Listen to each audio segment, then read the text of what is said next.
Hi friends, ಎಲ್ಲರೂ ಹೇಗಿದ್ದೀರಾ? ನೋಡಿ ನಮ್ಮ ಸುಂದರಿನ ಹೆಂಗೆ ಮಲಗಿದಾಳೆ.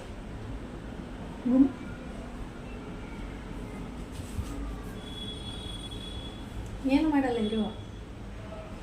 ಇದು ಸ್ವಲ್ಪ ಓಕೆ, ಇನ್ನು ಮೂರು ಇದೆಯಲ್ಲ ಹತ್ರ ಹೋದ್ರೆ ಗುರು ಗುರು ಅಂತ ಸೌಂಡ್ ಮಾಡೋದು.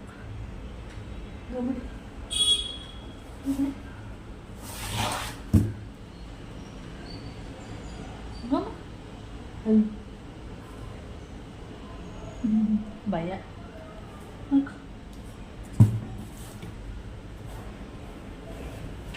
ಹಾಗೆ ನಾನು ಟೆರೆಸ್ ಮೇಲೆ ಬೆಳಿಗ್ಗೆನೆ ಅಕ್ಕಿ ತೊಳೆದ್ಬಿಟ್ಟು ಒಣಗಾಕಿದ್ದೀನಿ. ಏನಕ್ಕೆ ಅಂದರೆ ರೊಟ್ಟಿ ಮಾಡೋದಕ್ಕೆ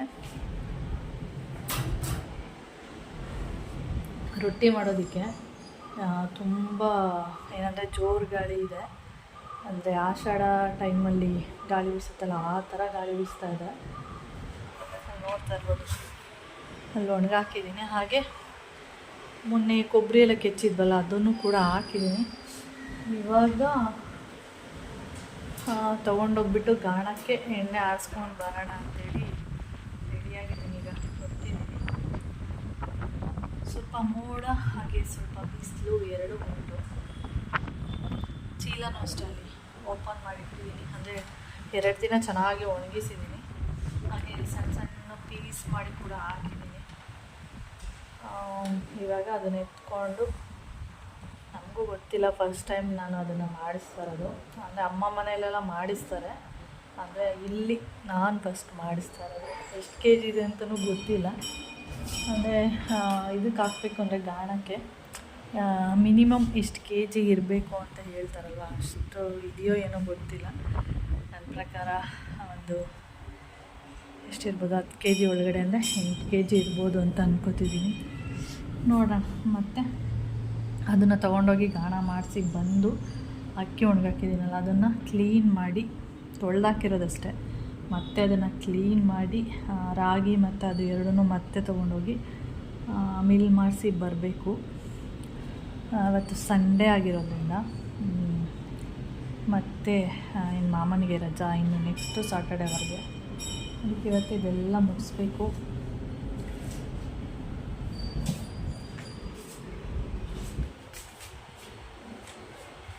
ಬೇಕು ಹಾಗೆ ಒಂದು ಸ್ವಲ್ಪ ಬಟ್ಟೆ ಇತ್ತು, ಅದನ್ನು ಕೂಡ ಒಣಗಾಕಿದ್ದೀನಿ. ತೋರಿಸ್ತೀನಿ ಏನಾಗಿದೆ ಅಂದರೆ. ಒಣಗಾಕ್ತಾ ಇದ್ದೀನಿ, ಬನ್ನಿ. ಇಲ್ಲಿ ನೋಡ್ತಾ ಇರ್ಬೋದು, ಒಣಗಾಕಿದ್ದೀನಿ. ಅದೇನಾಗುತ್ತೆ ಅಂದರೆ ಗಾಳಿಗೆ ಜೋರು ಬೀಸೋದು. ಕ್ಲಿಪ್ ಹಾಕಿಲ್ಲ ಅಂದರೆ ಆಗೋದಿಲ್ಲ, ಫುಲ್ಲು ಬಟ್ಟೆನೆಲ್ಲ ಎತ್ಕೊಂಡು ಹೋಗುತ್ತೆ. ಆ ಥರ ಆಗ್ತಿದೆ. ಆಮೇಲೆ ಏನು ಮಾಡಿದೆ, ಒಂದೊಂದೇ ಬಟ್ಟೆ ಹಾಕೋದು ಮತ್ತು ಕ್ಲಿಪ್ ಹಾಕೋದು, ಆ ಥರ ಮಾಡಿರೋದು. ಅಂದರೆ ನೀನೆಲ್ಲ ಹುಡುಗರೆಲ್ಲ ಹೋದ್ರಲ್ಲ, ಅದಕ್ಕೆಲ್ಲ ಒಂದಷ್ಟು ಈ ಥರ ಆಗ್ತಿರೋದು. ಬಟ್ಟೆ ಒಣಗಾಕ್ಬೇಕಾದ್ರೆ ಬಟ್ಟೆ ಹಾಕ್ಬಿಟ್ಟು ಕ್ಲಿಪ್ ಎತ್ಕೊಳ್ಳೋದ್ರೊಳಗಡೆ ಡಮ್ ಅಂತ ಕೆಳಗಡೆ ಬೀಳೋದು, ಆ ಥರ ಆಗ್ತಾಯಿತ್ತು. ಅದಕ್ಕೆ ಅಲ್ಲಲ್ಲೇ ಕ್ಲಿಪ್ ಹಾಕಿ ಒಣಗಾಕಿದ್ದೀನಿ. ಈಗ ಆಲ್ರೆಡಿ ಒಣಗಿದೆ. ಆಮೇಲೆ ಬಂದು ಎತ್ಕೊಂಡು ಮಡಚಿಡಬೇಕು. ಮೊನ್ನೆ ಈ ಡ್ರಮ್ ತೊಳೆದಿದ್ವಿ, ಹಾಗೆ ಈ ಡ್ರಮ್ಮು ಕೂಡ ತೊಳೆದಿದ್ದೀನಿ. ತೋರಿಸ್ತೀನಿ ನೋಡಿ. ಇಷ್ಟೇ ನೀಟ್ ಮಾಡಿರೋದು. ತುಂಬ ಎಲ್ಲ ನೀಟ್ ಮಾಡೋಕ್ಕಾಗಲ್ಲ. ಆ ಕಪ್ಪಗೆಲ್ಲ ಕಾಣಿಸ್ತಿರೋದು ಅದು ಉಪ್ಪು ನೀರಿಗೆ ಆ ಥರ ಆಗಿರೋದು. ಅದು ಚಕ್ಕೆ ಥರ ಏನಾಗುತ್ತೆ ಅಂದರೆ ದಿನ ಹೋಗ್ತಾ ಅಂದರೆ ಥಿಕ್ನೆಸ್ ಬರುತ್ತಲ್ಲ, ಅವಾಗ ಅದೇ ಕೆಳಗಡೆ ಉದುರೋಗುತ್ತೆ, ಆ ಥರ ಆಗುತ್ತೆ. ಇಷ್ಟು ಕ್ಲೀನ್ ಮಾಡಿರೋದಷ್ಟೆ. ಸಾಲ್ಟ್ ವಾಟರ್ ಆದರೆ ಇದೊಂದು ಪ್ರಾಬ್ಲಮ್ ನೋಡಿ. ಒಂದೊಂದು ಕಡೆ ಎಲ್ಲ ಹೋಗಿದೆ, ಒಂದೊಂದು ಕಡೆ ಎಲ್ಲ ಹಾಗೆ ಇದೆ. ಹಾಗೆ ಅದ್ರದ್ದು ಚಕ್ಕೆ ಥರ ಸಾಲ್ಟ್ ವಾಟರ್ ಅಲ್ಲ. ಒಂದು ನಿಮಿಷ ತೋರಿಸ್ತೀನಿ. ಇಲ್ಲಿ ನೋಡಿ, ಈ ಥರ ಥಿಕ್ನೆಸ್ ಬರುತ್ತೆ, ಇಷ್ಟು ದಪ್ಪ ಬರುತ್ತೆ. ಇಷ್ಟು ದಪ್ಪ ಆದಾಗ ಅದೇ ಉದುರೋಗ್ಬಿಡುತ್ತೆ ನೀರೊಳಗಡೆನೆ ಕೆಳಗಡೆ. ಇದು 6 ತಿಂಗಳದು ಇದೆಲ್ಲ ನೋಡಿ. 6 ಮಂತಿಗೆ ಇಷ್ಟು ಉದುರಿರುತ್ತೆ. ಇದೆಲ್ಲ ಎಷ್ಟು ತಿನ್ನಾಗಿದೆ, ಒಂದೊಂದು ತುಂಬ ಥಿಕ್ ಇರುತ್ತೆ. ಇದೆಲ್ಲ ಈ ಥರ ಸಾಲ್ಟ್ ವಾಟರ್ ಇದ್ರಂತೂ ಇದೊಂದು ಪ್ರಾಬ್ಲಮ್ಮು. ಪೈಪೆಲ್ಲ ಒಂದೊಂದು ಸರಿ ಏನಾಗುತ್ತೆ, ಈ ಪೈಪೆಲ್ಲ ಇದೆಯಲ್ಲ, ಈ ಪೈಪೆಲ್ಲ ಬ್ಲಾಕ್ ಆಗಿಬಿಡುತ್ತೆ. ಆವಾಗ ಆಸಿಡ್ ಹಾಕಬೇಕು. ಒಂದು 6 ಇಯರ್ಸು 7 ಇಯರ್ಸ್ಗೆ ಒಂದು ಸರಿ ಆಸಿಡ್ ಹಾಕಿ ಫುಲ್ಲು ಪೈಪೆಲ್ಲ ಕ್ಲೀನ್ ಆಗುತ್ತೆ. ಅದನ್ನು ಮಾಡಿಸಿದ್ರೆ ಮತ್ತೆ ಪೈಪೆಲ್ಲ, ಇಲ್ಲಾಂದ್ರೆ ಏನಾಗುತ್ತೆ ಅಂದರೆ ಕಪ್ಪಗಾಗ್ಬಿಟ್ಟಿರುತ್ತೆ ಪೈಪೆಲ್ಲ, ಫುಲ್ಲು ಬ್ಲ್ಯಾಕೇ ಆಗಿಬಿಡುತ್ತೆ, ನೀರೇ ಬರೋಲ್ಲ, ಆ ಥರ ಆಗಿಬಿಡುತ್ತೆ. ಇದನ್ನೇನು ಈಸಿ, ಇದನ್ನೇ ಏನು ಮಾಡೋದು ನಾನು ಅಂದರೆ ಇಲ್ಲಿ ಬಿಚ್ಚಿಬಿಡ್ತೀನಿ. ಇದನ್ನು ಬಿಚ್ಚಿಬಿಟ್ರೆ ನೀಟಾಗಿ ಇದು ಕೆಳಗಡೆ ಹಿಂಗೆ ಬಿಚ್ಚಿದ್ರೆ ಇದು ಕೆಳಗಡೆ ಹೋಗುತ್ತೆ, ಸಪ್ರೇಟ್ ಆಗುತ್ತೆ, ಇದು ಬೇರೆ ಸಪ್ರೇಟ್ ಆಗುತ್ತೆ. ಆವಾಗ ಈ ಟ್ಯಾಂಕ್ ಫುಲ್ ಖಾಲಿ ಮಾಡಿಬಿಟ್ಟು ಈ ಟ್ಯಾಂಕ್ನೇ ಎತ್ಕೋಬೋದು ಆರಾಮಾಗಿ. ಈ ಕಡೆಯಿಂದ ಎತ್ಕೊಂಡು ಇಲ್ಲಿ ಇಟ್ಕೊಂಡು ತೊಳಿಬೋದು, ಆ ಥರ ಅಷ್ಟೇ. ನೀಟಾಗಿದೆ ಅಂದರೆ ಅವತ್ತೇ ಕ್ಲೀನ್ ಮಾಡಿದೆ. ಇದೇನು ಒಳಗಡೆ ಇಳಿಬೇಕಂತಿಲ್ಲ, ಹೊರಗಡೆ ಎತ್ಕೊಂಡು ತೊಳ್ಕೊತೀನಿ. ಓಕೆ, ಕ್ಲಿಪ್ ಇಲ್ಲಿ ಇಟ್ಟಿದ್ದೀನಿ, ಏನಕ್ಕೆ ಅಂದರೆ ಗಾಳಿಗೆ ಈ ಡಬ್ಬನೇ ಎತ್ಕೊಂಡು ಹೋಗ್ಬಿಡುತ್ತೆ, ಅದರಿಂದ.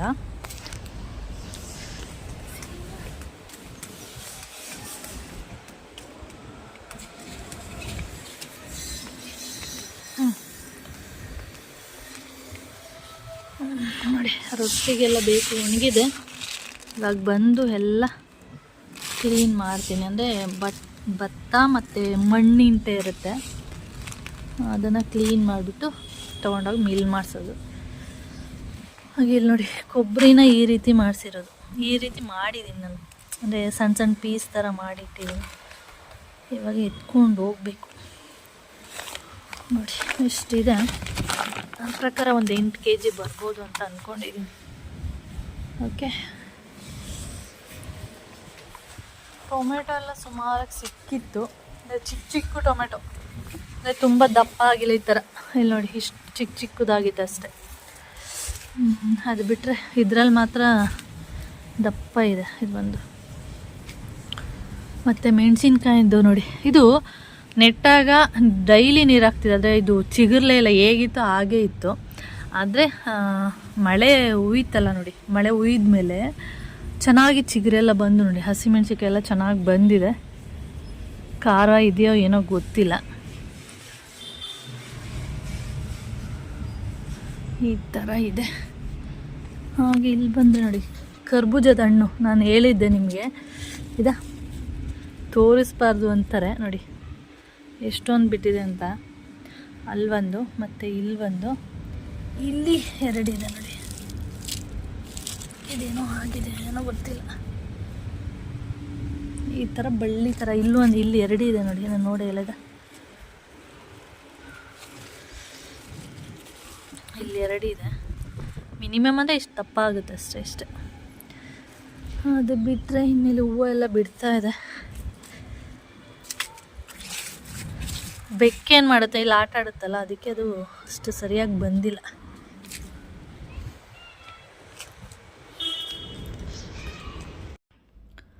ಅವತ್ತು ಸಂಡೇ ಆಗಿರೋದ್ರಿಂದ ತಿಂಡಿ ತಿಂದ್ಕೊಂಡು ಹಾಗೆ ಟೀ ಎಲ್ಲ ಕುಡ್ಕೊಂಡು ಮೋಹನ್ ಮಾಮನ ಕರ್ಕೊಂಡು ಹೊರಟೆ. ಬಂದೆ, ಗಾಣದ ಅಂಗಡಿ ಹುಡಿಕೊಂಡು ಒಂದು ಗಾಣದ ಅಂಗಡಿಗೆ ಬಂದ್ವಿ. ಅದು ಮಾಮನಿಗೆ ಪರಿಚಯ ಇರೋರೆ, ಆದರೆ ಅವರು ಏನೋ ಗೊತ್ತಿಲ್ಲ ಕ್ಲೋಸ್ ಇತ್ತು ಅದು. ಅದಾದಮೇಲೆ ಇನ್ನೊಂದು 2 ಕಡೆ ಹುಡ್ಕೋಣ ನೋಡೋಣ ಅಂತ ಹೇಳ್ಬಿಟ್ಟು, ಅಂದರೆ ಇನ್ನೂ ಸಿಗುತ್ತೆ ಆದರೆ ಹುಡುಕ್ಬೇಕಷ್ಟೇ ನಾವು. ಹಾಗೆ ಇನ್ನೊಂದು ಕಡೆ ನೋಡಿದ್ರು, ಅಂದರೆ ಗೊತ್ತಿರೋನ ಕೇಳಿದ್ರು ಮೋಹನ್ ಮಾಮ, ಅಲ್ಲಿ ಆಮೇಲೆ ಅಡ್ರೆಸ್ ಹೇಳಿದ್ರು ಅವರು. ಅಲ್ಲಿಗೆ ಬಂದ್ವಿ. ಆಮೇಲೆ ಅವರು ನೋಡಿದ್ರು, ಹಾಕ್ಕೊಡ್ತೀವಿ ಅಂತಲೂ ಕೂಡ ಹೇಳಿದ್ರು. ಆಮೇಲೆ ಅವರಿಗೆ 15 kg ಇರಬೇಕಂತೆ, ಏನೇ ಒಂದು ಹಾಕಿದ್ರು ಅಷ್ಟೇ, ಕೊಬ್ಬರಿ, ಕಡಲೆಬೀಜ, ನೀವೇನಾದರೂ ಹಾಕಿ 15 kg ಇದ್ದರೆ ಮಾತ್ರ ಮಿಷಿನ್ಗೆ ಹಾಕೋದಂತೆ, ಇಲ್ಲ ಅಂದರೆ ಹಾಕಲ್ಲ ಅಂತ ಹೇಳಿದ್ರು. ಆಮೇಲೆ ನಮ್ಮದು ವೆಯ್ಟ್ನ ನೋಡಿ ನಾನು ಚೆಕ್ ಮಾಡಿಲ್ಲ ಎಷ್ಟಿದೆ kg ಅಂತ ಅಂದ್ಬಿಟ್ಟು ಕೊಟ್ಟೆ. ಆಮೇಲೆ ಅವರು ವೆಯ್ಟ್ನ ಚೆಕ್ ಮಾಡಿದ್ರು ಅಲ್ಲಿ, ಕೊಬ್ಬರಿ ಎಷ್ಟಿದೆ ಅಂತೇಳಿ. 8.5 kg ಬಂತು. ನಾನು ಅಂದ್ಕೊಂಡಿದ್ದೆ ಕರೆಕ್ಟು, ಅಂದರೆ 8 kg ಇದೆ ಅಂತ ಅಂದ್ಕೊಂಡಿದ್ದೆ. ಒಂದು ಅರ್ಧ kg ಜಾಸ್ತಿ ಇದೆ ಅಷ್ಟೆ. 8.5 kg ಇದೆ. 15 kg ನಮ್ಮ ಒಂದು ಮಿಷಿನ್ಗೆ 15 kg ಬೇಕು. 15 kg ಇಲ್ಲ ಅಂದರೆ ಹಾಕೋದಕ್ಕಾಗಲ್ಲ ಅಂತ ಹೇಳಿದ್ರು. ನಾನು ಹೇಳಿದೆ, ಇಲ್ಲ ನಾವು ಫಸ್ಟ್ ಟೈಮ್ ಇದನ್ನು ಮಾಡಿಸ್ತಾ ಇರೋದು, ಎಷ್ಟು ಬರುತ್ತೆ ಅಷ್ಟೇ ಬರಲಿ, ನೀವು ಹಾಕ್ಬಿಡಿ ಅಂತ ಅಂದೆ. ಒಂದು ಅರ್ಧ kg ಬಂದರೂ ಪರವಾಗಿಲ್ಲ, ಹಾಕ್ಕೊಟ್ಬಿಡಿ, ನಮಗೆ ಸುತ್ತಕ್ಕಾಗಲ್ಲ, ಎಲ್ಲಿದೆ ಏನು ಅಂತೆಲ್ಲ ನೋಡ್ಕೊಂಡು ಬರೋದಕ್ಕಾಗಲ್ಲ, ಹಾಕ್ಕೊಡಿ ಅಂತ ಹೇಳಿದ್ವಿ. ಇಲ್ಲ ಮೇಡಮ್, ನೀವು ಹಾಕಿದ್ರೆ ಆ ಥರ ಲಾಸ್ ಆಗುತ್ತೆ, ನಿಮಗೆ ಏನು ಬರೋದಿಲ್ಲ, ಆಮೇಲೆ ಏನು ಕೂಡ ಸಿಗಲ್ಲ ನಿಮಗೆ ಅಂತ ಹೇಳ್ಬಿಟ್ರು. ಓ ಹೌದಾ, ಈಗ ಏನಪ್ಪ ಮಾಡೋದು? ಆಮೇಲೆ ಸುಮಾರು 1 ಅವರು ಆ ಅಂಗಡಿಯಲ್ಲೇ ವೆಯ್ಟ್ ಮಾಡಿದ್ವಿ. ಆಮೇಲೆ ಲಾಸ್ಟಲ್ಲಿ ಏನಂತ ಹೇಳಿದೆ ಅಂದರೆ ಮೋಹನ್ ಮಾಮನಿಗೆ, ಅಯ್ಯೋ ಇದೆಲ್ಲ ತೊಗೊಂಡು ನಾವು ಆಡಿಸ್ಕೊಂಡೆಲ್ಲ ನಿಂತ್ಕೊಳ್ಳೋಕ್ಕೆಲ್ಲ ಆಗಲ್ಲ, ಅದಕ್ಕೆ ಇದನ್ನು ಕೊಬ್ಬರಿನ ಕೊಟ್ಬಿಡೋಣ ಇವರಿಗೇನೆ ತೊಗೊಂಡ್ರೆ ಅಂತ ಹೇಳಿದೆ. ಮಾಮನ ಹತ್ರ ಫಸ್ಟು ಮಾತಾಡಿದೆ. ಅದಕ್ಕೆ ಮೋಹನ್ ಮಾಮ ಹೇಳಿದ್ರು, ಸರಿ ಹಾಗೆ ಮಾಡು, ಅವ್ರು ತೊಗೊಳ್ತೀನಿ ಅಂದರೆ ಕೊಟ್ಬಿಡು ಅಂತ ಹೇಳಿದ್ರು. ಸರಿ ಆಯಿತು ಅಂದ್ಬಿಟ್ಟು ಇವ್ರ ಹತ್ರ ಮತ್ತೆ ಹೋಗ್ಬಿಟ್ಟು ಕೇಳಿದೆ, ಈ ಥರ ನೀವೇ ತೊಗೋಬೇಡಿ, ಹೇಗಿದ್ರು ನೀವು ಈ ಥರ ಎಣ್ಣೆ ಎಲ್ಲ ಸೇಲ್ ಮಾಡ್ತೀರಲ್ಲ, ಕೊಬ್ಬರಿ ಎಲ್ಲ ಅಂದರೆ ಗಾಣಕ್ಕೆ ಹಾಕ್ಬಿಟ್ಟು ನೀವೇ ಇಟ್ಕೊಳ್ಳಿ ಅಂತ ಹೇಳಿದೆ. ಹಾಂ ಮೇಡಮ್ ತೊಗೊಳ್ತೀವಿ ಅಂತ ಹೇಳಿದ್ರು. ಆಮೇಲೆ ನೋಡಿದ್ರು ಕೊಬ್ಬರಿ ಎಲ್ಲ ಚೆನ್ನಾಗಿದೆಯಾ ಅಂತೇಳಿ. ಚೆನ್ನಾಗಿತ್ತು ಕೊಬ್ಬರಿ. ನಾನು ಒಂದು ಹಾಳಾಗಿರೋದನ್ನೂ ಹಾಕಿರಲಿಲ್ಲ, ಯಾಕೆಂದರೆ ಅಕ್ಕ ಹೇಳ್ತಾಯಿದ್ರು ಅವರು ಇದೇ ರೀತಿಯೇ ಸುಮಾರು ಒಂದು 20 kg ಕೊಬ್ಬರಿ ಎಣ್ಣೆ ಅಂದರೆ ಕೊಬ್ಬರಿಕಾಯಿ ಸಿಕ್ಕಿತ್ತಂತೆ. ಅದನ್ನು ತೊಗೊಂಡೋಗಿ ಗಾಣಕ್ಕೆ ಹಾಕಿ ಆಡಿಸ್ಕೊಂಡು ಬಂದಿದ್ದರು. ಅಷ್ಟೊಂದು ಎಣ್ಣೆನ ಏನು ಮಾಡೋದು ಅಂತ ಯೋಚನೆ ಮಾಡಬೇಕಾದ್ರೆ ಅವರು ಅಡುಗೆಗೆ ತುಂಬ ಜನ ಯೂಸ್ ಮಾಡ್ತಾರಲ್ಲ, ಅವರು ಹೇಳಿದ್ರಂತೆ ಅಡುಗೆಗೆ ಯೂಸ್ ಮಾಡಿ ಮೇಡಮ್, ತುಂಬ ಒಳ್ಳೆಯದು ಅದು ಅಂತ. ಅದರಿಂದ ಅಕ್ಕ ಡೈಲಿ ಯೂಸ್ ಮಾಡೋದಕ್ಕೆ ಸ್ಟಾರ್ಟ್ ಮಾಡಿದ್ರು. ಆದ್ದರಿಂದ ಅವರು ಚೆನ್ನಾಗಿದೆ ಅಂತ ಹೇಳ್ತಾಯಿದ್ರು. ಏನು ಕೊಬ್ಬರಿ ಎಣ್ಣೆ ಹಾಕಿದ್ದೀವಿ ಅಡುಗೆಗೆ ಅಂತ ಗೊತ್ತೇ ಆಗಲ್ಲ ಅಂತ ಹೇಳ್ತಿದ್ರಲ್ಲ. ನಾನು ಅದಕ್ಕೆ ಒಂದೂ ಕೂಡ ಕೊಳ್ತೋಗಿರೋದಂತೂ ಹಾಕಿರಲಿಲ್ಲ. ಅದಕ್ಕೆ ಅವ್ರು ಹೇಳಿದ್ರು, ಕೊಬ್ಬರಿನ ನಾವೇ ತೊಗೋತೀವಿ, ಕೊಟ್ಬಿಡಿ ಅಂತ ಹೇಳಿದ್ರು. ಸರಿ ಎಷ್ಟಕ್ಕೆ ತೊಗೊಳ್ತೀರಾ ಏನು ನೋಡಿ ಅಂತ ಹೇಳಿದ್ದಕ್ಕೆ 560 ರೂಪಾಯಿಗೆ ತೊಗೊಳ್ತೀವಿ ಅಂತ ಹೇಳಿದ್ರು. 8.5 kgನ 560 ರೂಪಾಯಿಗೆ ತೊಗೊಳ್ತೀವಿ ಅಂತ ಹೇಳಿದ್ರು.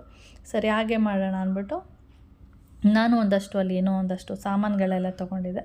ಅಲ್ಲಿಗೆ ಇದನ್ನು ಸರಿ ಹೋಗುತ್ತೆ ಅಂತ ಅಂದ್ಬಿಟ್ಟು ನಾನು ಹೇಳಿದೆ.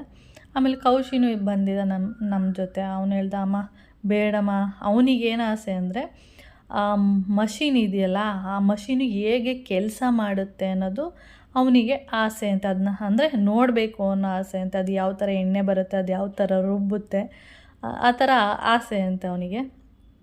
ನಾನು ಅವನಿಗೆ ಹೇಳಿದಂದರೆ, ಮಿಕ್ಸಿ ಹೇಗೆ ಕೆಲಸ ಮಾಡುತ್ತೆ ಸೇಮ್ ಅದೇ ಥರನೇ ಕಾಣೋದು ಕೆಲಸ ಮಾಡೋದು ಅಂತ ಹೇಳಿದೆ. ಆದರೂ ನಾನು ಒಂದು ಸರಿ ನೋಡಬೇಕು, ಅಂದರೆ ಯೂಟ್ಯೂಬಲ್ಲಿ ವೀಡಿಯೋಸ್ಗಳನ್ನ ನೋಡಿದ್ದೀನಿ, ಆದರೂ ನಾನು ರಿಯಲಿ ನೋಡಬೇಕು ಅನ್ನೋ ಆಸೆ ಅಂತ ಹೇಳ್ತಾಯಿದ್ದ. ಅದಕ್ಕೆ ಕೊಡಬೇಡಿ ಪ್ಲೀಸ್ ಅಂತ ಹೇಳ್ತಾನೆ ಇದ್ದ. ಮತ್ತು ಅವ್ರ ಹತ್ರ ಕೇಳಿದ್ವಿ, ಇವಾಗ ನಾವು ಮಿಷಿನ್ಗೆ ಹಾಕಿದ್ರೆ ಎಷ್ಟು kg ಎಣ್ಣೆ ಬರ್ಬೋದು ಇದು ಅಂತ. ಅದಕ್ಕೆ ಅವರು ಒಂದು 4 kg ಎಣ್ಣೆ ಬರುತ್ತೆ ಅಂತ ಹೇಳಿದ್ರು. 4 kg ಬಂದಮೇಲೆ ಯಾಕೆ ಕೊಡ್ತೀರಾ? ಆಮೇಲೆ ಅವ್ರ ಹತ್ರ ಕೇಳಿದ್ವಿ, ಅವ್ರ ಹತ್ರ ಎಷ್ಟು 1 kg ಎಣ್ಣೆ ಅಂತ. ಆವಾಗ ಅವರು 1 kg ಎಣ್ಣೆ ಕೊಬ್ಬರಿ ಎಣ್ಣೆ ಬಂದು 290 ರೂಪಾಯಿ ಇದೆ ಅಂತ ಹೇಳಿದ್ರು. ಅವಾಗ ಇವರು ಕೌಂಟ್ ಮಾಡೋಕ್ಕೆ ಸ್ಟಾರ್ಟ್ ಮಾಡಿದ್ರು. 290 ರೂಪಾಯಿ ಅಂದರೆ 4 kg ಎಷ್ಟಾಯಿತು? ಬೇಡ ಮಾಡಿಸೋಣ, ಇನ್ನೊಂದು ಕಡೆ 1-2 ಕಡೆ ನೋಡೋಣ, ಸಿಕ್ಕಿಲ್ಲ ಅಂದರೆ ನೀವೇ ತೊಗೊಳ್ಳಿ, ನಾವು ಕೊಟ್ಬಿಡ್ತೀವಿ ಅಂತ ಹೇಳಿದ್ವಿ ನಾವು. ಸರಿ ಆಯಿತು ಅಂದ್ಬಿಟ್ಟು ಅವರು ನಮ್ಮದು ಫೋನ್ ನಂಬರೆಲ್ಲ ತೊಗೊಂಡ್ರು. ಯಾಕೆಂದರೆ ಅವರು ಹೇಳಿದ್ರು, ನಾವು 15 kg ಬೇಕು ಅಂತ ಹೇಳಿದ್ರಲ್ಲ ಮಿಷಿನ್ಗೆ, ಅದಕ್ಕೆ ನಾವು 8 kg ಹಾಕ್ತೀವಿ ನಮ್ಮದು, ನೀವೊಂದು 8 kg ಅಲ್ಲಿಗೆ ಆಗುತ್ತೆ. ಆವಾಗ ನೀವು ಬಂದು ಇಲ್ಲೇ ನಿಂತ್ಕೊಂಡು ಏನಂದರೆ ಮಾಡಿಸ್ಕೊಂಡು ತೊಗೊಂಡೋಗಿ ಅಂತ ಹೇಳಿದ್ರು. ಸರಿ ಆಯಿತು ಅಂದ್ಬಿಟ್ಟು ಅವ್ರಿಗೆ ಫೋನ್ ನಂಬರ್ ಕೊಟ್ಬಿಟ್ಟು, ಸೇಲ್ ಮಾಡಿಲ್ಲ ಅಂದರೆ ಕೊಬ್ಬರಿನ ಆ ರೀತಿ ಮಾಡೋಣ ಅಂದ್ಬಿಟ್ಟು. ಸರಿ ಆಯಿತು ಅಂದ್ಬಿಟ್ಟು ಅಲ್ಲಿಂದ ಬಂದ್ವಿ. ಇನ್ನೆಲ್ಲಿದೆ ಈ ಥರ ಗಾಣ ಅಂತ ನಮಗೆ ಗೊತ್ತಿಲ್ಲ. ಅದಾದಮೇಲೆ ನಾನು ಪ್ರತಿ ಸಾರಿ ಇಲ್ಲಿಗೆ ಹೋಗ್ತಾ ಇರ್ತೀನಿ. ಅಂದರೆ ಪ್ರತಿ ಸಾರಿ ಅಂದರೆ ತಿಂಗ್ಳಿಗೊಂದು ಸರಿ ಏನಾದರೂ ರಾಗಿ ಮಷೀನು ಅಂದರೆ ಮಿಲ್ ಮಾಡಿಸೋದಕ್ಕೆ ಅಂತ ಹೋಗ್ತಾ ಇರ್ತೀನಿ. ಅವ್ರ ಹತ್ರ ಅಂದರೆ ಅವರು ಲೋಕಲ್ ಅವರಲ್ವ, ಅವ್ರಿಗೆ ಗೊತ್ತಿರುತ್ತೆ ಅಂದ್ಬಿಟ್ಟು ಅಲ್ಲಿಗೆ ಹೋದೆ. ಅವ್ರನ್ನ ವಿಚಾರಿಸ್ದೆ, ಈ ಥರ ಕೊಬ್ಬರಿ ಇದೆ, ನಮಗೆ ಗಾಣ ಬೇಕು, ಇಲ್ಲೆಲ್ಲಾದರೂ ನಿಮಗೆ ಎಲ್ಲಿದೆ ಗಾಣ ಅಂತ ಗೊತ್ತಿದೆಯಾ ಅಂತ ಕೇಳಿದ್ವಿ. ಆವಾಗ ಅವರು ನಾವು ಹೋಗಿದ್ವಲ್ಲ ಅದೇ ಅಡ್ರೆಸ್ ಹೇಳಿದ್ರು. ಆಮೇಲೆ ಹೇಳಿದ್ವಿ, ಇಲ್ಲ ಅಲ್ಲಿ ಹೋಗಿದ್ವಿ, ಈ ಥರ ಆಯಿತು ಅಂತ. ಅದಾದಮೇಲೆ ಇನ್ನೊಂದಿದೆ ಅಲ್ಲೋಗಿ ಅಂತ ಹೇಳಿದ್ರು. ಆವಾಗ ನನಗೆ ಹೆಂಗೆ ಅಂದರೆ ಟಕ್ ಅಂತ ಒಂಥರ ನೆನಪಾಗೋಯ್ತು. ಏನಂದರೆ ನಾನು ಯಾವಾಗಲೂ ಇದ್ರ ಆಪೋಸಿಟಲ್ಲಿ ಟೊಮೆಟೊದು ಅಂಗಡಿ ಇದೆ. ಬರೀ ಟೊಮೆಟೊ ತರಕಾರಿನೂ ಇದೆ, ಅದೇ ಹೆಚ್ಚಾಗಿ ಟೊಮೆಟೊ ಇರುತ್ತೆ. ನಾವು ಯಾವಾಗಲೂ ಟೊಮೆಟೊ ತೊಗೊಳಕ್ಕೆ ಅಂದರೆ ಸ್ವಲ್ಪ ಕಡಿಮೆ ಇರುತ್ತೆ ಟೊಮೆಟೊ ರೇಟೆಲ್ಲ, ಅಲ್ಲೋಗಿ ತೊಗೊಬರ್ತಿರ್ತೀವಿ. ಆವಾಗ ನಾನು ನೋಡಿದ ನೆನಪು ಅಂದ್ಬಿಟ್ಟು ಮೋಹನ್ ಮಾಮನ್ಗೆ ಹೇಳಿದೆ. ಅವ್ರು ಹೇಳಿದ ತಕ್ಷಣ ನನಗೆ ನೆನಪಾಗೋಯ್ತು, ಬನ್ನಿ ಅಲ್ಲಿ ಹೋಗೋಣ, ಅಲ್ಲೊಂದು ಕಡೆ ವಿಚಾರಿಸ್ಬಿಟ್ಟು ಅವರು 15 kg ಅಂದರೆ ಅಲ್ಲೇ ಕೊಟ್ಬಿಟ್ಟು ಹೊಟ್ಟೋಗೋಣ ಅಂದ್ಬಿಟ್ಟು ಆಮೇಲೆ ಈ ಅಂಗಡಿಗೆ ಬಂದ್ವಿ. ಇವ್ರ ಹತ್ರ ಬಂದು ಚೆಕ್ ಮಾಡಿಸಿದ್ರು. ಅವರು ನಾವು ಹೇಳಿದ್ವಿ ಇಷ್ಟು kg ಇದೆ ಅಂತೇಳಿ, ಆದರೂ ಕೂಡ ಅವರು ನಾವೊಂದು ಸರಿ ಚೆಕ್ ಮಾಡ್ತೀವಿ ಅಂದ್ಬಿಟ್ಟು ಮಾಡಿದ್ರು. 8.5 kg ಇತ್ತು. ಆದರೆ ಅವ್ರ ಹತ್ರ 2 ಮಷೀನ್ ಇತ್ತು. ಒಂದು 10 ಕೆ ಜಿದಿದೆ, ಒಂದು 15 ಕೆ ಜಿ ಮೇಲೂ ಹಾಕೋ ಥರನೂ 2 ಇದೆ. ನಾನು ಆಮೇಲೆ ಹೇಳಿದ್ರು 10 ಕೆ ಜಿ ಹಾಕಬೇಕು ಅಂತ. ಆವಾಗ ಇನ್ನೂ 1.5 ಕೆ ಜಿ ಬೇಕಲ್ಲ ನಮಗೆ. ಅವಾಗ ಏನು ಮಾಡೋದು ಅಂದಾಗ ನಮ್ಮ ಹತ್ರನೇ ಕೊಬ್ಬರಿ ಇದೆ, ಅದನ್ನೇ ಹಾಕಿ ಅಂತ ಹೇಳಿದ್ರು. ಅಂದರೆ ದುಡ್ಡಿಗೆ ತೊಗೊಳ್ಳಿ ಅಂತ. ಆಮೇಲೆ ಅವ್ರ ಹತ್ರ 1 ಕೆ ಜಿ ಕೊಬ್ಬರಿ ಬಂದು 150 ರೂಪಾಯಿಗೆ 1 ಕೆ ಜಿ ಕೊಬ್ಬರಿ. ಅದೇ ನಾವು ಅವ್ರಿಗೆ ಕೊಡ್ತೀವಿ ಅಂದರೆ ಕಡಿಮೆಗೆ ತೊಗೊಳ್ತಾರೆ. ಆದರೆ ಅವ್ರ ಹತ್ರ ನಾವು ತೊಗೊಳ್ಳೋದಾದರೆ ಜಾಸ್ತಿ ರೇಟು. ನೋಡಿ ಯಾವ ಥರ ಕೊಡೋದು ಕಡಿಮೆ, ನಾವು ಅವ್ರಿಗೆ ಕೊಟ್ಬಿಟ್ರೆ ಕಡಿಮೆ ರೇಟಿಗೆ ತೊಗೊಬಿಡ್ತಾರೆ. ಅವ್ರ ಹತ್ರ ನಾವು ತೊಗೊಂಡ್ರೆ ಜಾಸ್ತಿ ರೇಟಿಗೆ ಕೊಡ್ತಾರೆ ಅವ್ರು ನಮಗೆ. ಆಮೇಲೆ ಸರಿ ಆಯಿತು ಅಂದ್ಬಿಟ್ಟು 1.5 ಕೆ ಜಿ ಕೊಬ್ಬರಿ ತೊಗೊಂಡು ಆಮೇಲೆ ಮಷೀನ್ಗೆ ಹಾಕಿದ್ವಿ. ನೋಡಿ ಇವಾಗ ನಾವು ಕೊಬ್ಬರಿ ಎಣ್ಣೆ ಅಂದರೆ ನಾವು ತೊಗೊಂಡೋಗಿರುವ ಕೊಬ್ಬರಿನ ಹಾಕಿದ್ದೀವಿ. 1.5 ಕೆ ಜಿ ಎಕ್ಸ್ಟ್ರಾದ ಜೊತೆ ಹಾಕಿ 10 ಕೆ ಜಿ ಕೊಬ್ಬರಿನ ಹಾಕಿದ್ದೀವಿ. ಅವನಿಗೆ ಕೌಶಿಗೆ ಇದನ್ನು ನೋಡಬೇಕು ಅಂತ ಆಸೆ ಅಂತೆ, ಯಾವ ಥರ ಆಗುತ್ತೆ ಏನು ಆ ಥರ. ಆಮೇಲೆ ಅಲ್ಲಿ ಏನಂದರೆ ಎಲ್ಲ ಥರದ್ದು ಎಣ್ಣೆ ಎಲ್ಲ ಮಾಡಿ ಇಟ್ಟಿದ್ದಾರೆ. ಕೊಬ್ಬರಿ ಎಣ್ಣೆ, ಕಡಲೆ ಬೀಜದ ಎಣ್ಣೆ, ಸೂರ್ಯಕಾಂತಿ ಇದು ಎಣ್ಣೆ.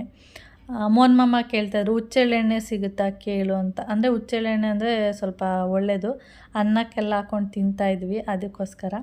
ನಾನು ಅಲ್ಲೋಗ್ಬಿಟ್ಟು ಇದ್ಯಾವ ಎಣ್ಣೆ ಅಂತೇಳಿ ಸ್ಮೆಲ್ ಮಾಡೋದು. ಆದರೆ ಈಗ ನಾನು ಇಲ್ಲಿಗೆಲ್ಲ ಹೋಗ್ತೀನಲ್ಲ, ಮಾಲ್ಗಳಿಗೆ ಇರ್ಬೋದು, ಎಲ್ಲಾದರೂ ಅಷ್ಟೇ ಎಣ್ಣೆ ಯಾವುದಾದ್ರು ತೊಗೊಬಂದರೆ ಅದು ಸ್ಮೆಲ್ ಗೊತ್ತಾಗ್ತಾ ಇರುತ್ತೆ. ಈಗ ಕರಿ ಎಳ್ಳಿಂದು ಎಣ್ಣೆ ಅಂದರೆ ಸೆಸಿಮಿ ಆಯಿಲ್ ಅಂತ ಏನು ಹೇಳ್ತೀವಿ, ಅದನ್ನು ನಾವು ಅಂಗಡೀಲಿ ತಂದರೆ ಅದು ಸ್ಮೆಲ್ಲೇ ಒಂಥರ ಇರುತ್ತೆ. ಹಿಂಗೆ ಅಂದರೆ ಕ್ಯಾಪ್ ಓಪನ್ ಮಾಡಿದ ತಕ್ಷಣ ಹೆಂಗಿರುತ್ತೆ ಸ್ಮೆಲ್ಲು ಅಂದರೆ ಅದು ಎಳ್ಳೆಣ್ಣೆ ಅಂತ ಆರಾಮಾಗಿ ಕಂಡುಹಿಡಿಬೋದು. ಇದೆಲ್ಲ ಆ ಥರ ಕಂಡುಹಿಡಿಯೋಕ್ಕಾಗ್ತಾ ಇರಲಿಲ್ಲ. ಕೊಬ್ಬರಿ ಎಣ್ಣೆ ಮಾತ್ರ ಬೇಗ ಸ್ಮೆಲ್ ಗೊತ್ತಾಗ್ತಾಯಿತ್ತು. ಎಳ್ಳೆಣ್ಣೆ ಅದೆಲ್ಲ ಲೈಟಾಗಿ ಸ್ಮೆಲ್ ಬರುತ್ತೆ. ನಾನು ಅವಾಗ ಅವ್ರಿಗೆ ಕೇಳಿದೆ, ಈ ಥರ ನಾವು ಅಂಗಡಿಯಲ್ಲೆಲ್ಲ ತೊಗೊಳ್ತೀವಲ್ಲ ಅದು ಈ ಥರ ಸ್ಮೆಲ್ ಬರುತ್ತೆ, ಇಲ್ಲೇಕೆ ಅಷ್ಟು ಸ್ಮೆಲ್ ಇಲ್ಲ ಅಂದರೆ, ಅವರು ಸ್ಮೆಲ್ ಬರಲಿ ಅಂತಲೇ ಸ್ವಲ್ಪ ಇದನ್ನು ಮಿಕ್ಸ್ ಮಾಡಿರ್ತಾರೆ ಸ್ಮೆಲ್ ಬರೋ ಥರ ಅಂತ ಹೇಳಿದ್ರು. ಇಲ್ಲಿ ಎಲ್ಲ ಥರದ್ದು ಎಣ್ಣೆ ಎಲ್ಲ ಸಿಗುತ್ತೆ. ನೀವು ಎಣ್ಣೆ ಬೇಡ ಅಂದರೆ ಅದ್ರದ್ದು ಇದು ಸಿಗುತ್ತೆ, ಏನು ಕಡಲೆ ಬೀಜ ಸಿಗುತ್ತೆ, ಸೂರ್ಯಕಾಂತಿ ಬೀಜ ಸಿಗುತ್ತೆ. ಅಲ್ಲೇ ನಾವು ಡೈರೆಕ್ಟಾಗಿ ತೊಗೊಂಡು ಬೇಕಾದರೆ ಅಲ್ಲೇ ಮಷಿನ್ಗೆ ಹಾಕ್ಬೋದು, ಆ ಥರನೂ ಇದೆ. ಅವ್ರು ಹೇಳಿದ್ರು ನೀವು 10 ಕೆ ಜಿಗೆ 2 ಕೆ ಜಿ ಎಣ್ಣೆ ಬರುತ್ತೆ ಅಂತ ಹೇಳಿದ್ರು. ಅಂದರೆ ಸೂರ್ಯಕಾಂತಿ ಬೀಜ ಇರ್ಬೋದು, ಕಡಲೆ ಬೀಜದ್ದು ಯಾವ್ದು ಹಾಕಿದ್ರೂ 10 ಕೆ ಜಿ ಹಾಕಿದ್ರೆ 2-2.5 ಕೆ ಜಿ ಬರುತ್ತೆ ಅಷ್ಟೇ. ನೀವು ಆ ಥರ ಮಾಡಿಸೋದಕ್ಕಿಂತ ಇಲ್ಲೇ ರೆಡಿ ಅಂದರೆ ಮಾಡಿರೋದನ್ನ ತೊಗೊಳ್ಳೋದು ಒಳ್ಳೆಯದು ಅಂತ ಹೇಳಿದ್ರು. ಆದರೆ ನಾವು ಮಾಡಿಸಿದ್ರೆ ಇನ್ನೂ ಒಳ್ಳೆಯದು ಅಂತ ನಾನು ಅಂದ್ಕೊಂಡೆ. ಅದಾದಮೇಲೆ ಇದು ಏನಂದರೆ ಕೊಬ್ಬರಿ ಫುಲ್ಲು ಎಣ್ಣೆ ಎಲ್ಲ ಬರೋದಕ್ಕೆ 40-45 ಮಿನಿಟ್ಸ್ ಬೇಕಂತೆ. ಅದಕ್ಕೆ ನಾನು ಹೊರಗಡೆ ಬಂದು ಕೂತ್ಕೊಬಿಟ್ಟೆ, ಕೌಶಿ ಅದೆಲ್ಲ ನೋಡ್ತಾ ಇದ್ದ. ಹಾಗೆ ಇನ್ನೊಬ್ಬರು ಬಂದಿದ್ದರು, ಅವರು ಎಲ್ಲ ಥರದ್ದು ಹಾಕಿದ್ರು. ಅಂದರೆ ಶೇಂಗಾ, ಕೊಬ್ಬರಿ ಮತ್ತು ಸೂರ್ಯಕಾಂತಿ ಬೀಜ ಎಲ್ಲ 3 ಮಿಕ್ಸ್ ಮಾಡಿ ಹಾಕಿದ್ರು. ಅದಕ್ಕೆ ಅವ್ರು ಹೇಳ್ತಾಯಿದ್ರು ಆ ಥರ ಹಾಕಬೇಡಿ, ಒಂದೊಂದು ಸಾರಿ ಒಂದೊಂದನ್ನು ಹಾಕಿದ್ರೆ ಬೆನಿಫಿಟ್ಟು ಚೆನ್ನಾಗಿ ಸಿಗುತ್ತೆ ಅಂತ ಹೇಳಿದ್ರು. ಅದಕ್ಕೆ ಅವರು ನೆಕ್ಸ್ಟ್ ಟೈಮ್ ಅದೇ ಥರ ಮಾಡ್ತೀವಿ ಅಂತ ಹೇಳಿದ್ರು. ಆಮೇಲೆ ನಮ್ಮದು ಎಣ್ಣೆ ಬರೋ ಟೈಮ್ ಆಯ್ತಲ್ಲ, ಅದಕ್ಕೆ ಇದು ಪಾತ್ರೆ ಎಷ್ಟು ಕೆ ಜಿ ಬರುತ್ತೆ ಅಂತ ನೋಡ್ತಾ ಇದ್ದೀನಿ. ಇದು ಬಂದು ನೋಡಿ 780 ಗ್ರಾಮು ಬರ್ತಾಯಿದೆ, ಅಂದರೆ 3/4 ಕೆ ಜಿ ಇದೆ. ಆಮೇಲೆ ಎಣ್ಣೆ ಬಂದು ಎಷ್ಟು ಕೆ ಜಿ ಬರುತ್ತೆ ಅಂತ ನಾನು ತೋರಿಸ್ತೀನಿ. ನಾನು ಅಂದ್ಕೊಂಡಿರಲಿಲ್ಲ ಇಷ್ಟು ಎಣ್ಣೆ ಬರುತ್ತೆ ಅಂತೇಳಿ. ಫಸ್ಟು ಮೋಹನ್ ಮಾಮ ನಾನು ಇಬ್ಬರೂ ಕೊಟ್ಬಿಡ್ಬೇಕು, ಬೇಡ ಆ ಥರ ಎಲ್ಲ ಅಂದ್ಕೊಂಡಿದ್ವಿ. ಅದಾದಮೇಲೆ ಒಂದಷ್ಟು ವೀಡಿಯೋಗಳನ್ನ ಸರ್ಚ್ ಮಾಡೋದು, ಕೊಬ್ಬರಿ ಎಣ್ಣೆ ಯೂಸ್ ಮಾಡಿದ್ರೆ ಯಾವ ಥರ ಬೆನಿಫಿಟ್ಸ್ ಎಲ್ಲ ಸಿಗುತ್ತೆ ಅಂತ ಹೇಳಿ. ಅದಾದಮೇಲೆ ನಾವು ಕೊಬ್ಬರಿ ಎಣ್ಣೆನ ಇನ್ಮೇಲೆ ಅಂದರೆ ಇನ್ನು ಮುಂದಕ್ಕೆ ಒಳ್ಳೆಯದಲ್ವ ಕೊಬ್ಬರಿ ಎಣ್ಣೆ, ಅದನ್ನೇ ಯೂಸ್ ಮಾಡೋಣ ಅಂತೇಳಿ ಅಂದ್ಕೊಂಡಿದ್ದೀವಿ. ನೋಡೋಣ ಮುಂದೆ ವೀಡಿಯೋದಲ್ಲಿ ನಿಮಗೆ ಗೊತ್ತಾಗುತ್ತೆ ಯೂಸ್ ಮಾಡ್ತೀವಾ ಇಲ್ವಾ, ಏನು ಮಾಡ್ತೀವಿ ಅಷ್ಟು ಎಣ್ಣೆನ ಅಂತ. ಫಸ್ಟು ನಾನು ಅಂದ್ಕೊಂಡಿದ್ದೆ ಏನಾದರೂ ತುಂಬ ಎಣ್ಣೆ ಎಲ್ಲ ಬಂದರೆ ಎಲ್ಲರಿಗೂ ಸ್ವಲ್ಪ ಕೊಟ್ಬಿಡೋಣ ಅಂತ. ಇವಾಗ ಆ ಥರ ಅನ್ನಿಸ್ತಾ ಇಲ್ಲ, ಯೂಸ್ ಮಾಡೋಣ ನಾವೇನೆ. ಅಕ್ಕನೂ ಕೂಡ ಹೇಳಿದ್ರು ಒಳ್ಳೆಯದು, ಚೆನ್ನಾಗಿದೆ, ಏನು ಸ್ಮೆಲ್ಲೆಲ್ಲ ಏನು ಗೊತ್ತಾಗಲ್ಲ, ಕೊಬ್ಬರಿ ಎಣ್ಣೆ ಹಾಕಿ ಅಡುಗೆ ಮಾಡಿದ್ದೀವಿ ಅಂತಲೇ ಗೊತ್ತಾಗಲ್ಲ. ನಾವೇನಾದರೂ ಅವರಿಗೆ ಹೇಳಿದ್ರೆ ಕೊಬ್ಬರಿ ಎಣ್ಣೆ ಹಾಕಿದ್ದೀವಿ ಅಂದರೆ ಹೌದು ಅದಕ್ಕೆ ಏನೋ ಒಂಥರ ಸ್ಮೆಲ್ ಬರ್ತಾಯಿತ್ತು ಅಂತ ಹೇಳ್ತಾರೆ ಹೊರತು ಇಲ್ಲಾಂದರೆ ಯಾರಿಗೂ ಗೊತ್ತಾಗಲ್ಲ ಅಂತ ಹೇಳ್ತಾಯಿದ್ರು. ಅದಕ್ಕೆ ನೋಡೋಣ ಟ್ರೈ ಮಾಡೋಣ ಅಂತ ಹೇಳ್ಬಿಟ್ಟು ಇವಾಗ ಎಣ್ಣೆ ಮಾಡಿಸಿದ್ದೀವಿ. ಎಣ್ಣೆ ಕೂಡ ಬಂದಿದೆ ನೋಡಿ, ನೋಡ್ತಾ ಇರ್ಬೋದು. 6 kg ಎಣ್ಣೆ ಬಂದಿದೆ. 6 kg 10 ಮಿಲಿ ಆ ಥರ ಬಂದಿದೆ. 6 kgನೇ ಕೌಂಟ್ ಮಾಡ್ಕೊಳ್ಳೋಣ. ಅದರಲ್ಲಿ 1 kg ಅದು ಬಾಕ್ಸೇ ಇದೆ. ಆದರೆ ಬಾಕ್ಸ್ ಬದಲು ನೀವು ಈ ಕ್ಯಾನ್ ಬರುತ್ತೆ ನೋಡಿ, ಗೊತ್ತಿರುತ್ತೆ ನಿಮಗೆ, ಸೀಮೆಣ್ಣೆ ಕ್ಯಾನ್ ಆ ಥರ ಎಲ್ಲ ಇರುತ್ತಲ್ಲ, ಆ ಥರದ್ದು ತೊಗೊಂಡೋದ್ರೆ ಒಳ್ಳೆಯದು. ಇವ್ರ ಹತ್ರನೇ ಇತ್ತು, ನಾನು ಬಾಕ್ಸ್ ತೊಗೊಂಡೋಗಿದ್ದೀನಲ್ಲ ಅಂದ್ಬಿಟ್ಟು ಅದಕ್ಕೆ ಹಾಕಿಸ್ಕೊಬಂದೆ. ಆದರೆ ಅದು ಬರಬೇಕಾದ್ರೆ ಫುಲ್ಲು ಚೆಲ್ತಾಯಿತ್ತು. ನೋಡ್ಬೋದು ಇಲ್ಲಿ ಅವ್ರು ತೋರಿಸ್ತಾ ಇದ್ದಾರೆ, ಇದೆಲ್ಲ ಇದೆ ನಮ್ಮ ಹತ್ರ ಅಂತೇಳಿ. ಕೊಬ್ಬರಿ, ಶೇಂಗಾ ಮತ್ತು ಕಸ್ತೂರಿ ಅಲ್ಲ, ಸೂರ್ಯಕಾಂತಿ ಬೀಜ ಇಷ್ಟು ಇದೆ. ನಿಮಗೆ ನಾವು ಹುಚ್ಚೆಳ್ಳು ಕೇಳಿದ್ವಿ, ಹುಚ್ಚೆಳ್ಳೆಲ್ಲ ಸಿಕ್ಕಿಲ್ಲ. ಆಮೇಲೆ ಕರಿ ಎಳ್ಳು ಅದು ಕೂಡ ಸಿಕ್ಕಿಲ್ಲ. ನೀವು ತಂದು ಕೊಟ್ಟರೆ ಅವರು ಮೆಷಿನ್ಗೆ ಹಾಕಿ ಕೊಡ್ತಾರೆ. ಈ ಥರ ಇತ್ತು ಎಣ್ಣೆ. ಕೊಬ್ಬರಿಕಾಯಿ ಮಾತ್ರ 40-45 ನಿಮಿಷ ತೊಗೊಳುತ್ತೆ ಮಷಿನ್ಗೆ ಹಾಕಿದ್ಮೇಲೆ. ಈ ನಾವು ಸೂರ್ಯಕಾಂತಿ ಬೀಜ ಈ ಥರದ್ದೆಲ್ಲ ಹೇಳಿದೆ, ಹೌದು 2 ಅವರ್ ಬೇಕಂತೆ, ಅಂದರೆ 2 hours ಟೈಮ್ ತೊಗೊಳುತ್ತಂತೆ. ಅಷ್ಟು ಲೇಟ್ ಆಗುತ್ತೆ ಅದು. ಕೊಬ್ಬರಿಕಾಯಿ ಎಲ್ಲ ಬೇಗನೆ ಎಣ್ಣೆ ಬರುತ್ತೆ, ಅದು ಸ್ವಲ್ಪ ಲೇಟ್ ಆಗುತ್ತೆ ಅಂತ ಹೇಳ್ತಾಯಿದ್ರು. ಯಾರಾದರೂ ಇನ್ನೊಂದು ಸಾರಿ ಏನಾದರೂ ನೀವೇನಾದರೂ ಗಾಣ ಮಾಡಿಸ್ತೀವಿ, ಗಾಣದ ಎಣ್ಣೆ ಬೇಕು ಅಂದರೆ ನೀವೇ ಅಲ್ಲೇ ತೊಗೊಳ್ಳಿ, ಅಥವಾ ನಿಮಗೆಲ್ಲ ಸಿಕ್ಕಿದ್ರೆ ತೊಗೊಂಡೋಗ್ಬಿಟ್ಟು ಒಂದನ್ನು ಒಂದೊಂದು ಸರಿ ಸಪ್ರೇಟ್ ಮಾಡಿಸ್ಕೊಳ್ಳಿ. ಒಂದು ಸರಿ ಕೊಬ್ಬರಿ, ಒಂದು ಸರಿ ಸೂರ್ಯಕಾಂತಿ, ಒಂದು ಸರಿ ಕಡಲೆ ಬೀಜ, ಆ ಥರದ್ದೆಲ್ಲ ಹಾಕಿಸ್ಕೊಂಡು ಮಾಡ್ಕೊಳ್ಳಿ, ಒಟ್ಟಿಗೆ ಹಾಕಬೇಡಿ ಅಂತ ಹೇಳ್ತಾಯಿದ್ರು ಇವರು. ಆಮೇಲೆ 1 kg ಅಂದರೆ ನಾನು 10 kg ಕೊಬ್ಬರಿ ಹಾಕಿದ್ದೆ ಅಲ್ವಾ, 10 kgಗೆ 1 kgಗೆ ಅವರು ಎಕ್ಸ್ಟ್ರಾ ದುಡ್ಡು ತೊಗೊಳ್ತಾರೆ. ಯಾಕೆಂದರೆ ಮಿಷಿನು ಅದನ್ನೆಲ್ಲ ರುಬ್ಬಿ ಮಾಡುತ್ತಲ್ಲ, ಅದರಿಂದ ಎಕ್ಸ್ಟ್ರಾ ದುಡ್ಡು. ಎಷ್ಟು ಅಂದರೆ 1 kg ಕೊಬ್ಬರಿಗೆ 20 ರೂಪಾಯಿ ತೊಗೊಳ್ತಾರೆ ಅವರು. ಅಂದರೆ ನಾನು 10 kgಗೆ ಎಷ್ಟು 200 ರೂಪಾಯಿ ಆಯಿತು. ಅದರಲ್ಲೇ 5 ರೂಪಾಯಿನ ಮೈನಸ್ ಮಾಡಿದ್ರು, ಅಂದರೆ 15 ರೂಪಾಯಿಗೆ ಹಾಕ್ಕೊಂಡ್ರು. 15 ರೂಪಾಯಿಗೆ ಹಾಕ್ಕೊಟ್ರು. ಯಾಕೆಂದರೆ ನೀವು ಅಲ್ಲಿ ಹಿಂಡಿ ಅಂತೇಳಿ ಬರುತ್ತೆ ನೋಡಿ, ಕೊಬ್ಬರಿದು, ಅಂದರೆ ರುಬ್ಬಿದ ಮೇಲೆ ಅದು ಗಾಣ ಆಡಿಸಿದ ಮೇಲೆ ಅದ್ರದ್ದು ಕೊಬ್ಬರಿ ಹಿಂಡಿ ಬರುತ್ತೆ, ಮತ್ತು ಎಳ್ಳು ಆಡಿಸಿದ್ರೆ ಎಳ್ಳು ಹಿಂಡಿ, ಕಡಲೆ ಬೀಜ ಆಡಿಸಿದ್ರೆ ಕಡಲೆ ಹಿಂಡಿ ಎಲ್ಲ ಬರುತ್ತಲ್ಲ, ಅದನ್ನು ಹಸು ಇರೋರು ತೊಗೊಳ್ತಾರೆ. ಅದು ಅವರು ಎಕ್ಸ್ಟ್ರಾ ಮಾರ್ಕೊಳ್ತಾರೆ ಬಿಡಿ. ಹಸು ಇಲ್ಲದೆ ಇರೋರು, ಅಂದರೆ ನಮ್ಮಂಥವ್ರು ಅದನ್ನ ಅಲ್ಲಿಗೆ ಬಿಡ್ತೀವಲ್ಲ, ಅದರಿಂದ ಅವರು 5 ರೂಪಾಯಿನ ಮೈನಸ್ ಮಾಡಿ ಬಿಟ್ಟರು ಅಷ್ಟೇ. ನೋಡೋಣ ಇನ್ನು ಮುಂದಕ್ಕೆ ಕೊಬ್ಬರಿ ಎಣ್ಣೆ ಎಲ್ಲ ಹಾಕಿ ಅಡುಗೆ ಮಾಡೋಣ, ಹೇಗಿರುತ್ತೆ ಏನು ಅಂತ ಗೊತ್ತಾಗುತ್ತೆ. ಹಾಗೆ ಈ ವಿಡಿಯೋನ ನಾಳೆ ಕಂಟಿನ್ಯೂ ಮಾಡ್ತೀನಿ, ಏಕೆಂದರೆ ಈ ವಿಡಿಯೋದಲ್ಲಿ ಫುಲ್ಲು ಹಾಕ್ಬಿಟ್ರೆ ಲೆಂತಿ ಆಗುತ್ತೆ. ಅದರಿಂದ ಉಳಿದಂಥ ವೀಡಿಯೋಸ್ ಎಲ್ಲ ಏನಿದೆ ಇನ್ನು, ಅಂದರೆ ಸಂಡೇ ವೀಡಿಯೋಸ್, ಅದನ್ನು ನೆಕ್ಸ್ಟು ನಾಳೆ ಲಾಗಲ್ಲಿ ಹಾಕ್ತೀನಿ. ತುಂಬ ಲಾಂಗ್ ಆಗಿಬಿಡುತ್ತೆ ಅಂತೇಳಿ ನಾನು ಈ ಲಾಗಲ್ಲಿ ಹಾಕ್ತಾಯಿಲ್ಲ. ಅರ್ಥ ಆಗುತ್ತೆ ಅಂತ ಅಂದ್ಕೊಂಡಿದ್ದೀನಿ. ಓಕೆ, ಹಾಗೆ ಈ ವಿಡಿಯೋನು ಕೂಡ ಇಲ್ಲಿಗೆ ಎಂಡ್ ಮಾಡ್ತೀನಿ. ವಿಡಿಯೋ ಇಷ್ಟ ಆದರೆ ಲೈಕ್, ಶೇರ್, ಕಮೆಂಟ್ ಮಾಡಿ. ಹಾಗೆ ಯಾರಾದರೂ ಫಸ್ಟ್ ಟೈಮ್ ನೋಡ್ತಾ ಇದ್ದರೆ ಪ್ಲೀಸ್ ಸಬ್ಸ್ಕ್ರೈಬ್ ಮಾಡ್ಕೊಂಡು ನೋಡಿ. ನೆಕ್ಸ್ಟ್ ವಿಡಿಯೋದಲ್ಲಿ ಸಿಗೋಣ. ಓಕೆ, ಬಾಯ್.